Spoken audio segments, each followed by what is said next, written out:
안녕하세요. 반갑습니다. 문구점 언니의 뼈 때리는 육아 이야기의 저자 서정미 작가입니다.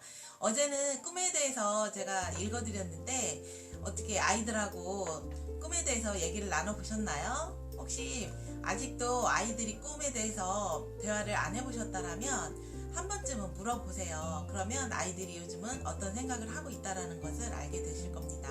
그리고 아이들 행동을 엄마들이 이렇게 눈높이에 맞춰서 이렇게 쳐다보다 보면 우리 아이가 뭐를 잘하는지 뭐를 좋아하는지 알 수 있을 것입니다.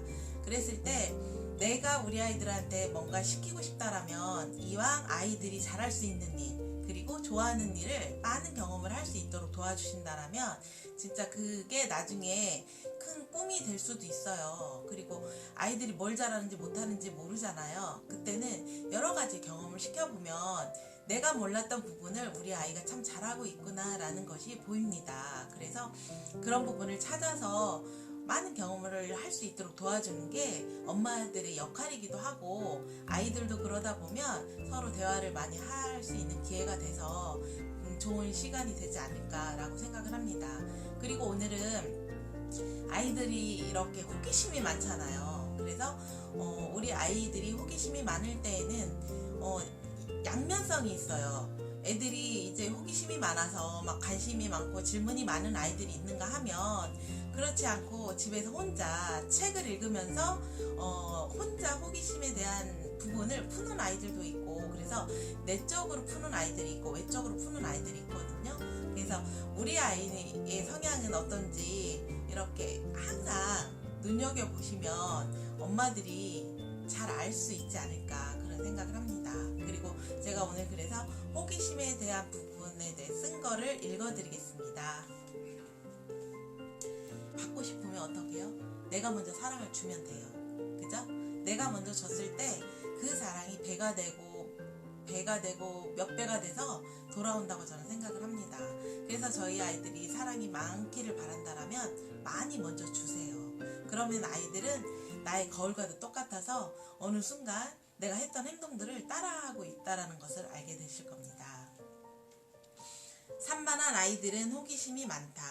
현중이와 현철이가 태권도에서 1박 2일 합숙을 갔다. 오랜만에 친구 집에 놀러 갔다. 아이들은 그 자체로 아름답다. 사랑받고 싶다면 사랑하라. 그리고 사랑스럽게 행동하라. 벤자민 프랭클린이 했던 말입니다. 여러분도 사랑을 받고 싶다라면 먼저 아이한테 사랑을 주세요. 그러면 아이들도 나를 보고 배운 거를 그대로 어느 순간 하고 있다라는 것을 엄마들이 느끼실 겁니다. 그러면 어떻게 해야 돼요? 거울과도 같기 때문에 내가 우리 아이가 어떻게 했으면 좋겠다라는 생각이 든다라면 칭찬을 많이 해주시면 아이들도 거꾸로 엄마를 칭찬합니다. 근데 되게 어색할 것 같잖아요. 근데 그러면서 아이와 소통을 할 수 있는 힘이 생기는 거니까 뭐 칭찬도 많이 해주시고 사랑도 많이 해주시고 그러면 좋을 것 같습니다. 산만한 아이들은 호기심이 많다. 현중이와 현철이가 태권도에서 1박 2일 합숙을 갔다. 오랜만에 친구 집에 놀러 갔다. 민석이와 형석이는 책상 위에서 무엇인가 열심히 하고 있었다. 우당탕거리는 소리가 나는 것 같기도 했다. 하지만 우리는 별일 아니려니 하며 차를 마시면서 얘기를 하고 있었다. 그런데 얼마 후 형석이는 형이 자꾸 괴롭힌다고 울면서 나왔다. 자초지정을 들어보니 형석이는 좋아하는 그림을 그리고 있었다. 형은 일기를 쓰다 말고 형석이에게 그림은 그렇게 그리는 것이 아니라고 색은 이렇게 칠하고 나무는 이렇게 그리라고 옆에서 사사건건 방해를 한 것이다. 형석이가 형에게 그러지 말라고 내 마음대로 그릴 거라고 하는데도 형은 그리기를 알려주겠다고 방해를 하는 것이다. 친구는 화를 내지 않고 이렇게 말했다. 민석이는 희생정신이 강하네. 자기 일기는 안 쓰고 학교 가면 선생님한테 혼날 텐데 동생을 도와주려는 마음이 정말 기특하다. 그런데 민석아, 내가 그림 그리기를 도와주면 형석이 그림 실력이 늘지 않아. 혼자 할수록 해주자. 그리고 민석이는 일기를 쓰자. 산만한 아이들은 호기심이 많다. 남의 일에 사사건건 참견하여 결국 자기 일은 10분도 집중을 못하는 경우가 있다. 산만한 아이들은 야단을 맞으면 머릿속이 복잡해서 더 산만해진다. 그러나 엄마에게 자신의 생각을 조금이라도 인정해주면 안도감을 느끼고 좀 더 집중한다. 친구는 산만한 민석이의 생각을 그대로 인정해 주었다. 민석이는 일기를 쓸 수 있었다. 산만한 아이 중에는 참견을 하는 경우도 있지만 불안하고 초조해하는 아이들도 있다. 요즘처럼 맞벌이를 하는 아이들은 집에 와도 엄마가 없어서 허전해하는 경우가 많다. 이렇게 친구들이 집에서 데리고 와서 잔뜩 어지럽혀 놓기도 한다. 그러나 친구들이 가면 왔다 갔다 시간을 낭비하는 일이 많다. 이럴 때 전화를 해서 혼자서도 준비물을 챙기고 숙제를 할 수 있도록 늘 격려하고 칭찬해 주어야 한다. 낮에 아이에게 주지 못한 사랑을 퇴근 후에 마음껏 안아주며 안정감을 느낄 수 있도록 해주자. 부모가 아이들이 잘하기를 바라는 마음에서 잘한 것은 얘기하지 않고 못한 부분만 얘기하는 경우가 있는데, 산만한 아이들은 내 아이의 단점을 고치려고 강요한 경우 아이는 심한 좌절감을 맛보게 된다. 이렇게 되면 아이가 지니고 있는 장점은 사라지고 단점에 대한 열등감만 남는다. 결국 자신감을 잃어 이것저것 관심을 기울여도 어느 것 하나 집중하지 못하는 일이 있다. 그래서 아이가 지닌 단점을 고쳐서 모든 것을 잘할 수 있도록 끌어올리기보다는 한 가지 장점을 부각시켜 자신감을 얻고 나머지를 잘할 수 있도록 이끌어주어야 집중력도 갖게 된다. 현주는 사교성이 좋은 아이다.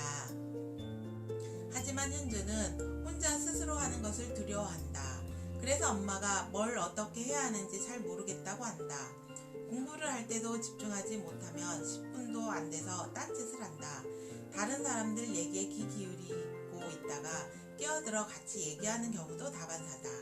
현주가 공부하고 있을 때 공부를 일찍 끝낸 동생이 노는 모습을 보면 화를 내고 집중을 못한다. 동생에게 사랑을 빼앗긴다고 생각을 하고 불안감이 들어서 공부에 집중하지 못하는 것이다. 그런데 엄마는 현주의 마음도 모르고 학교에서 돌아오면 숙제부터 끝내고 놀라고 이야기한다. 하지만 고쳐지지 않는다. 현주처럼 사교성이 좋은 아이는 협동활동이 중요하다.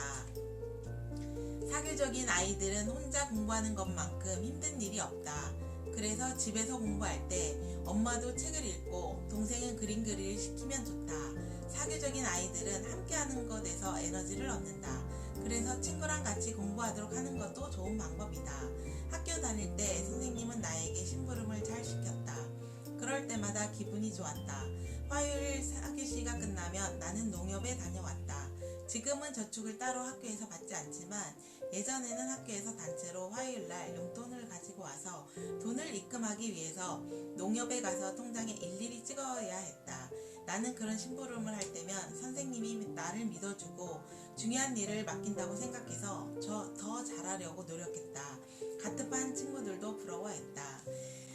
저도 지금도 학교 다닐 때를 생각해보면 부모님한테 인정받고 선생님한테 인정받는 게 최고로 좋았던 것 같아요. 그래서 지금도 부모님들이 잘 알고는 계시지만 저도 그랬어요. 아이들이 어떤 행동을 했을 때 내 마음에 안 들면 그 부분만 더 이제 막 고치고 싶고 막 잡아줘야 될 것 같고 막 그래서 그렇게 하지 말아라 막 이런 식으로 했던 기억이 있는데, 그거보다는 여기서 말씀드린 대로 아이의 장점을 부각시켜주면서 칭찬을 해준다라면 아이는 자신감이 올라가고 자존감도 올라갈 것입니다.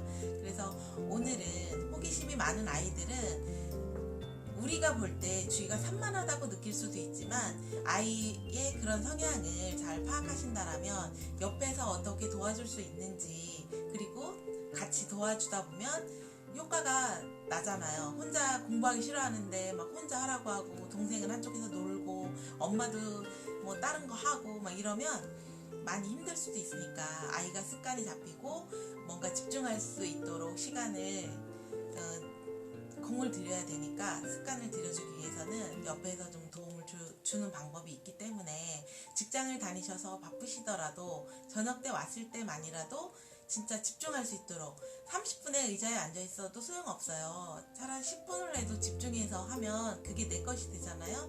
그렇기 때문에 밥 먹고 이렇게 둘러앉아서 뭐 숙제를 해야 되는데 아직 안 했다 그러면 제시를 하는 거죠.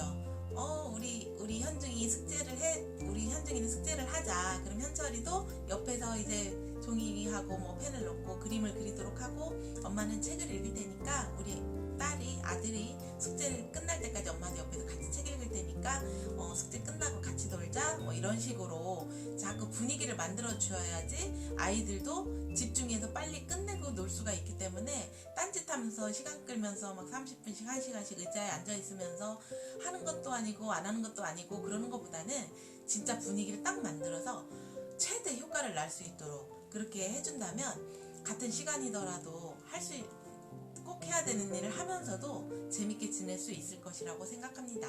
오늘도 저희 내용이 좋았다라고 생각하신다라면 댓글 달아주시고 좋아요도 눌러주시고, 구독 신청 아직 안 하셨다면 구독도 해주시면 감사하겠습니다. 저는